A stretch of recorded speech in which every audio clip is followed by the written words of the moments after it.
History 1218 students, we're going to kick off a lecture on chapter 12 very quickly, but first I got to say a couple of things. Thing number one,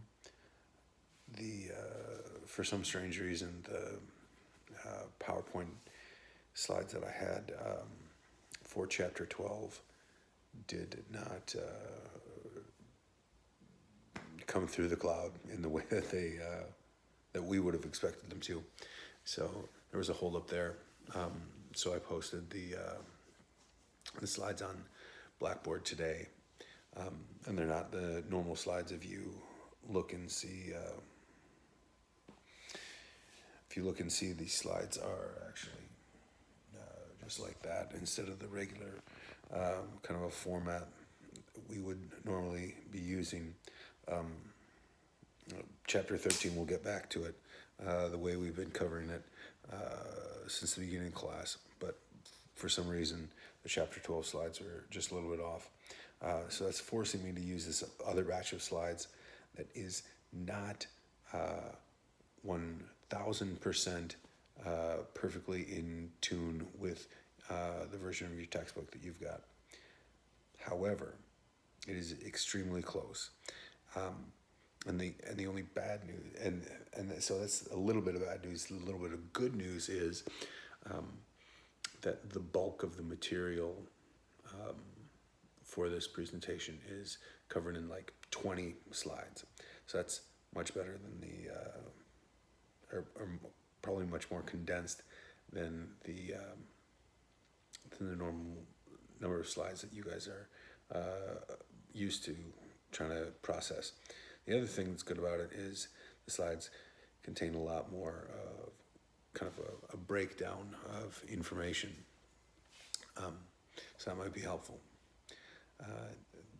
Another good thing about the chapter 12 in our text is that the chapter 12 coincides with two really good videos on the Crash Course video series. I've linked both of those to the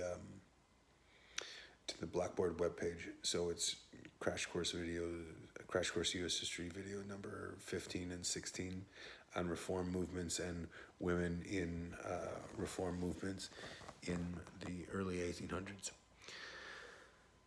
So be sure you check out those two Crash Course videos as well, and take a look at these slides. The slide presentation is very short, so hopefully I'll be able to kind of get through this rather quickly. Slide number 2 in this presentation is Abby Kelly.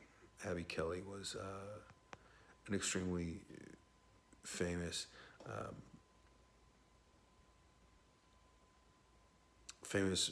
reformer in the age we're talking about, 1820 to 1840. She was born in Massachusetts and was educated in Rhode Island and became a teacher in Lynn, Massachusetts, and was engaged in many different kinds of reform movements.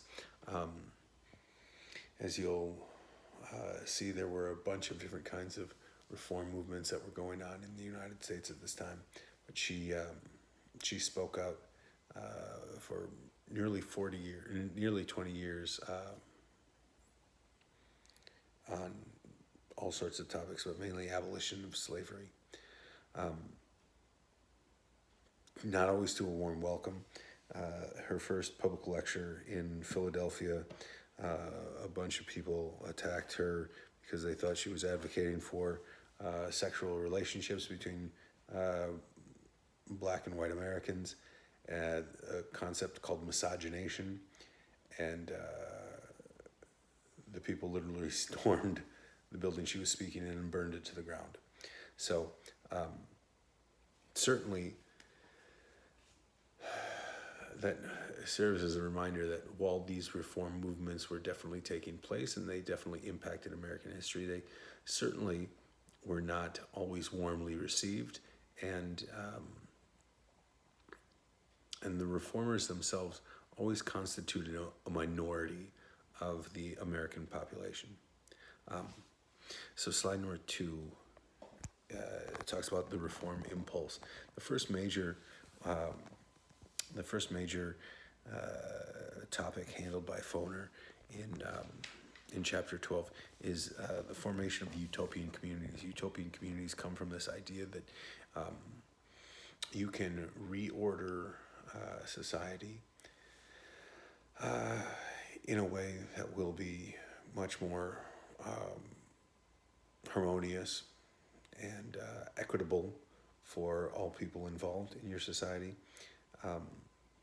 There were a bunch of utopian communities formed up in the era prior to the Civil War. About 100 reform communities established decades before the Civil War.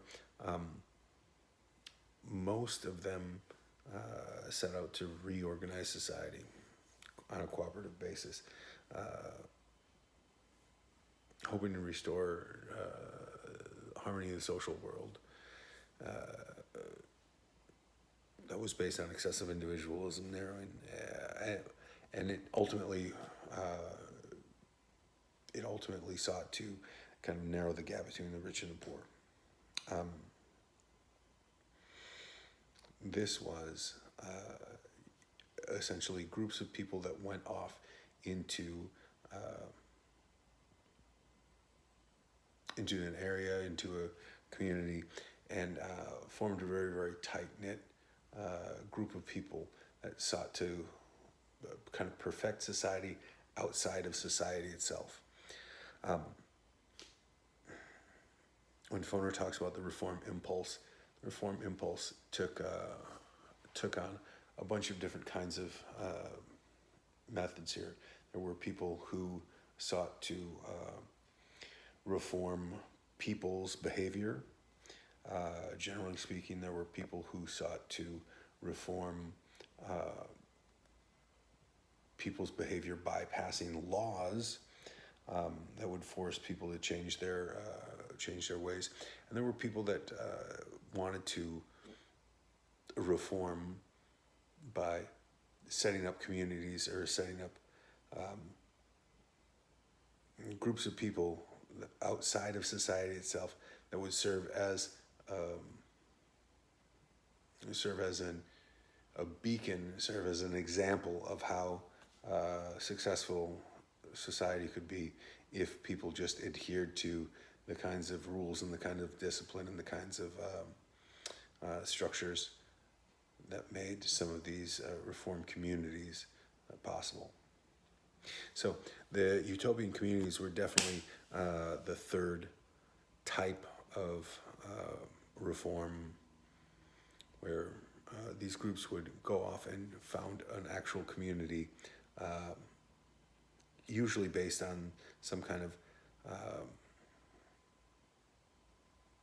abolition of private property, so that things were communal in nature. This is some of the first times we see the word communism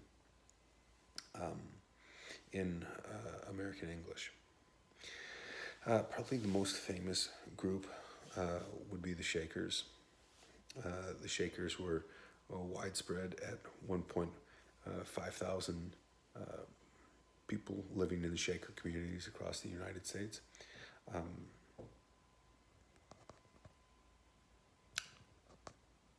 I'll get back to it